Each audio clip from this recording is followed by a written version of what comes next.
Dernière journée de Roland-Garros. Cet après-midi, on aura le droit à la grande finale entre Djokovic et Tsitsipas. Mais en attendant, on va revenir sur la deuxième demi-finale, celle qui a fait sortir Nadal du tournoi. Au passage, on remerciera l'organisation d'avoir négocié une dérogation pour que le public puisse rester, et ce, malgré le couvre-feu. On a la parole facile quand ça ne va pas, mais il faut savoir le dire aussi quand ça va. De toute façon, vu l'ambiance qu'il y avait dans les gradins, j'ai aucune idée de la manière dont ils auraient géré l'évacuation. Retour sur ce match d'anthologie et sur cette volée ratée dans le troisième set, c'est le programme du numéro 14 de votre cours quotidien. De mon point de vue, la beauté de ce match n'a pas résidé dans les deux joueurs, parce qu'il y a quand même eu énormément de déchets, des deux côtés, surtout en début de match. Mais bien plutôt la synergie de ces deux styles de jeu qui s'opposent. Les deux ont pour objectif de mettre la balle loin de l'adversaire, mais ils s'y prennent de manière différente. Nadal joue sur la variable temps en jouant vite avec toute la puissance qu'il est capable de générer avec son bras. De son côté, Djokovic joue sur la distance en trouvant des angles qui obligent son adversaire à faire de grands déplacements s'il veut pouvoir toucher la balle. Au final, l'avantage était à Djokovic, dont le plan de jeu s'est déroulé en deux phases. 1. Je force Nadal à se rapprocher de sa ligne pour qu'il ne prenne pas ses marques en jouant à 1,50 m derrière comme il a l'habitude de faire. Et pour ça, je le surprends avec des amortis. 2. Une fois que Nadal joue à peu près sur sa ligne de fond, je le décale en jouant sur son revers pour envoyer une mine dans l'espace libre sur son coup droit. Ce plan de jeu a l'avantage de jouer sur le coup droit de Nadal uniquement en étant en position de force. Mais Djokovic a eu beaucoup de mal à trouver cette zone longue ligne sur le coup droit de Nadal.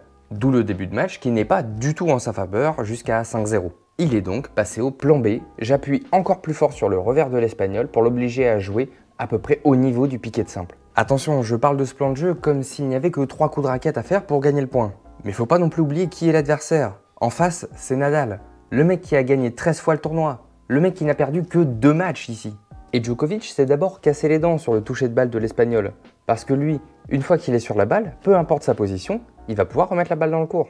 Mais ce qui fait rentrer ce match dans la légende, c'est ce troisième set de l'espace. C'est le moment statistique de la vidéo. On peut catégoriser les points en fonction du nombre de frappes. On obtient alors les rallyes courts, entre 0 et 4 frappes, les rallyes moyens, entre 5 et 8, et les rallyes longs de 9 frappes et plus. En moyenne, sur les matchs que j'ai regardés, les rallyes sont répartis à peu près de la manière suivante. On a 60% de points courts, 30% de points moyens et 10% de points longs. Sur ce match, les points sont en moyenne plus longs. On est sur du 45, 35, 20. Mais sur le troisième set, on est à 37% de points courts, 33% pour les points moyens et 30% de points longs. Ok, je vais le dire lentement. 1 point sur 3 a été joué avec plus de 8 coups de raquette. C'est monstrueux, non seulement en termes de physique, parce qu'il faut pouvoir les enchaîner, mais surtout en termes de mental, parce qu'il faut continuer après autant de frappes à toucher la bonne cible, à savoir laquelle viser et rester lucide. Et c'est bien de cette lucidité dont on va parler dans cet épisode, en revenant plus en détail sur les deux tournants du match. Les deux dans le troisième set. Premier tournant du match sur la balle de 7 pour Nadal. Djokovic au service, 5-6, avantage pour l'Espagnol. Ici, Djokovic construit son point en alternant droite et gauche et arrive à faire reculer son adversaire. Il parvient à garder un œil sur son replacement et voit qu'il est retombé dans ses travers en attendant à 2 mètres de la ligne de fond. Le Serbe vient chercher la balle au sommet du rebond pour la déposer juste derrière le filet. Et ça à la 11e frappe du point. Belle preuve de lucidité, non?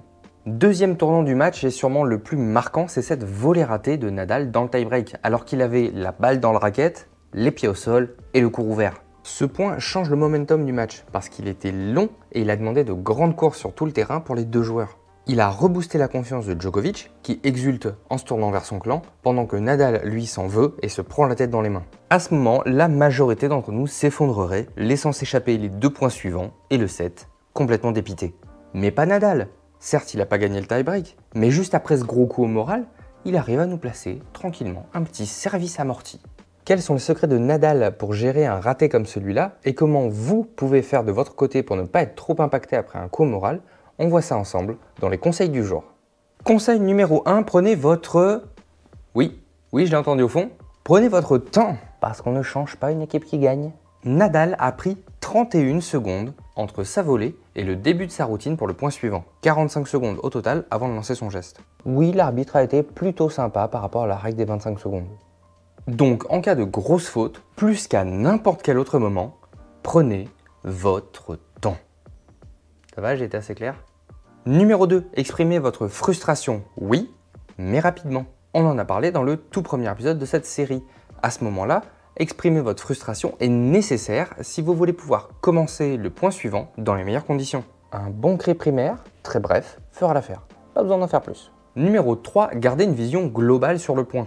Vous avez fait une erreur technique, certes, mais la question cruciale à vous poser, c'est est-ce que la construction de votre point était bonne? Est-ce que votre adversaire était battu en termes de placement ou de timing? Est-ce que vous avez réussi à le déplacer comme prévu? Est-ce que vous avez pu mettre en place votre plan de jeu? Si la réponse à ces questions est oui, alors il ne faut pas vous prendre la tête plus que ça. Vous avez fait une erreur de parcours, certes, mais vous aurez d'autres occasions. Si la réponse est non, alors c'est ça qu'il faut corriger. Apportez à votre jeu les corrections nécessaires pour mettre en place votre plan de jeu. Et désolé, mais je ne peux malheureusement pas être plus précis parce que les solutions dépendent de votre jeu, de votre adversaire et du plan de jeu que vous voulez mettre en place. Enfin 4, gardez une vision globale de tout le match. En cas de grosse erreur, même à un moment important, gardez en tête que ce n'est qu'une faute directe. Nadal en a fait 55 dans tout le match. Et lui, il connaît très bien les statistiques dans une partie. Ce qu'il faut comprendre, c'est qu'une faute directe, individuellement, n'a que très peu d'incidence sur la totalité d'un match. Si vous arrivez à jouer chaque point les uns après les autres sans vous arrêter sur une faute directe, vous aurez d'autres occasions. Voilà, c'est la fin de ce cours quotidien numéro 14. Likez, clochez, commentez et partagez cet épisode autour de vous. On se retrouve demain pour parler de la finale Tsitsipas contre Djokovic et faire un point de toute la quinzaine.